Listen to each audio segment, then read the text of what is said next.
This part is most of the people who I represent had horrible childhoods and they hardly had a chance in life.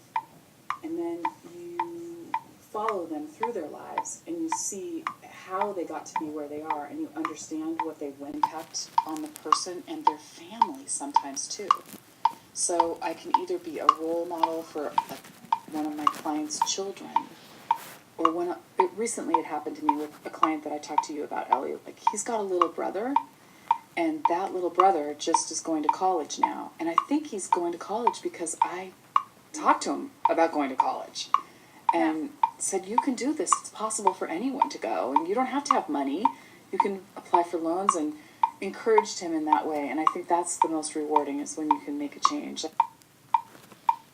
She was facing a 10-year mandatory minimum sentence for being involved in a drug conspiracy. But we showed by her and what had happened to her that she really deserved a second chance. And the judge said, look, I'm going to go out on a limb for you, and I'm going to let you have home detention and electronic monitoring. So she basically didn't have to get incarcerated. And she kept her job, and she was able to be there for her kids. And she's fine. Like, she deserved that second chance, and now she is taking care of her children and working, and it worked. So that judge made a difference in that woman's life. So I don't think all judges are, I think there's plenty of people who have empathy, even prosecutors, but probably not as many as the defenders.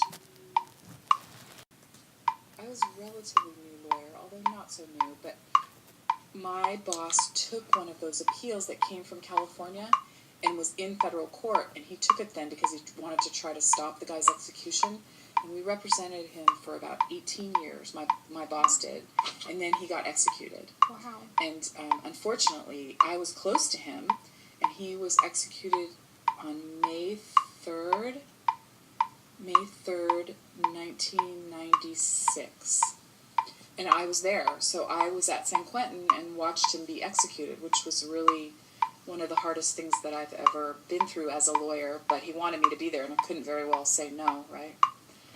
Things where you could take classes and things like that. But I think the emphasis and the spending of the money is not on reforming people, it's on putting them in. So we take all of our money for crimes like that don't really have victims, like drug crimes or whatever, and we incarcerate them. And it costs about $30,000 a year to incarcerate someone in federal prison. That's a lot. So that money could be used,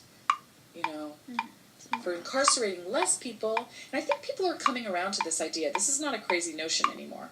When I first got out of law school, this was a crazy notion. It was the beginning of the war on drugs and how they were going to put all these people in prison and stop, street violence and drug offenses. And it really backfired.